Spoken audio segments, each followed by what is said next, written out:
my advice is always the same.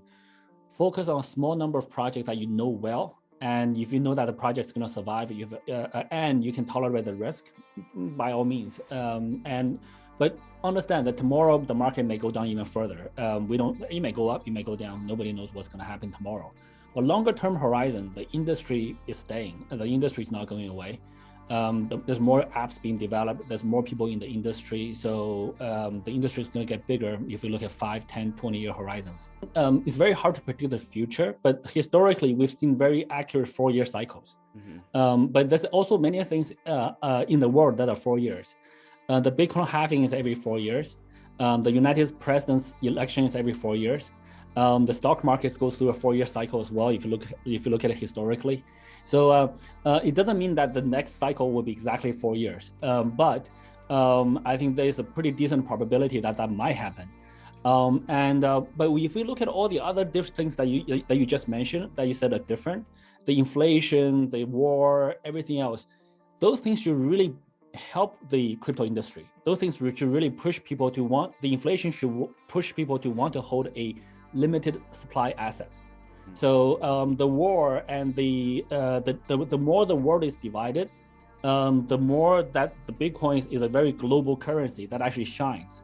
So the more those issues happen, the more people should need, well, the advantages of crypto blockchain is actually more clear. So yeah, to be honest, to be very frank, I was kind of surprised that Bitcoin only made an all-time high at 68,000. I thought it was going to go much higher, but again, I was wrong. So I'm never good at predictions, but all of those things in theory should help crypto. But the fact that right now we're going through a winter is kind of surprising to me. But again, no one can predict markets. I can't. But logics do work in the long run. So that's my experience. I think we're going to be totally okay. There are a group of people, there are a very large group of people that I know that is not going away.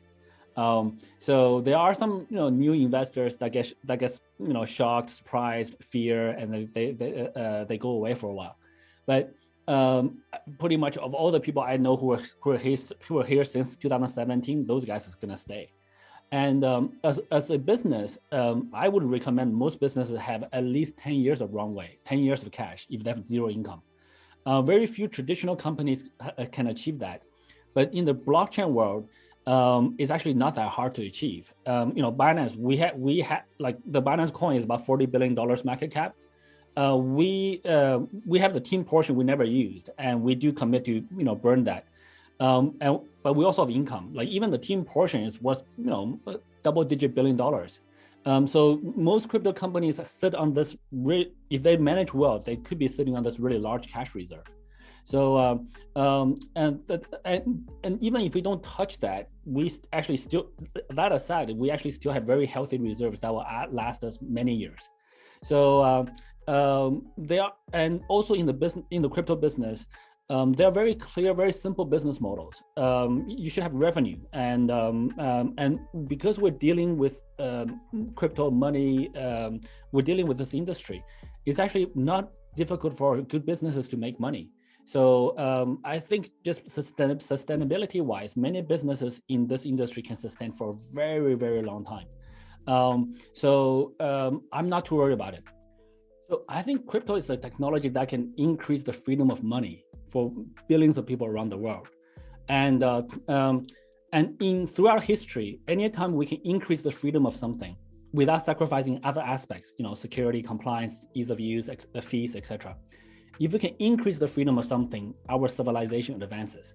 So if you look at freedom of speech in some countries only today, freedom of press, again, only in some countries, freedom of information, freedom of education, freedom from slavery. So today we have the new technology for money that can significantly increase freedom. Today, our money is not that free. Like even after you pay all your taxes, if you like, say you're an entrepreneur in China. In China, if you move more than $50,000 US dollars out of China in any given year, that's called money laundering. So I do think this technology will enhance our freedom of money. And in Africa, 89% of people don't have access to banking. So they are stuck with using some really archaic methods of finances. So I do think this is a really, really meaningful thing for us to do. And at the same time, we want to stay 100% compliant. We don't want to cause any trouble. We don't want to decrease security aspects. So we need to maintain those aspects and increase the freedom. For me, I think this is, for me personally, this is the most meaningful thing I could be doing with my life. So, and I feel very fortunate. I feel very lucky to be in a position to make an impact like this. If I think about everything else that I could be doing, nothing had this level of impact.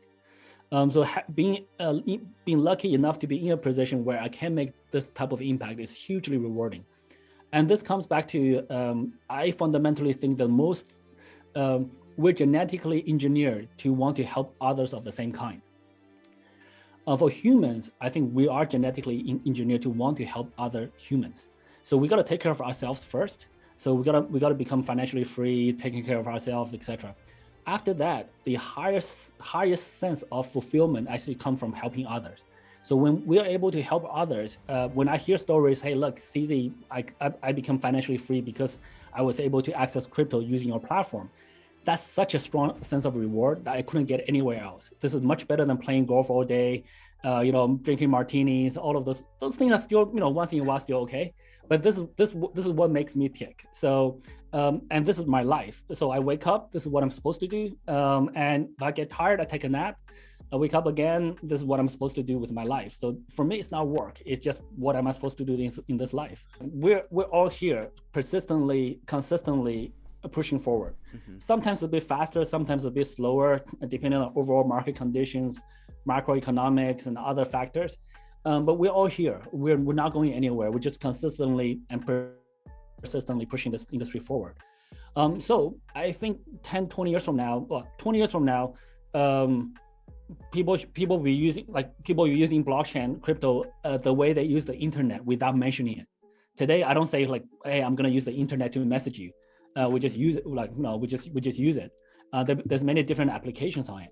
So I think 10, 20 years, we will get there. 10 years might still be a little bit tough, to be honest. Even if you look at the internet today, when we talk about video conferencing, sometimes still doesn't work that well.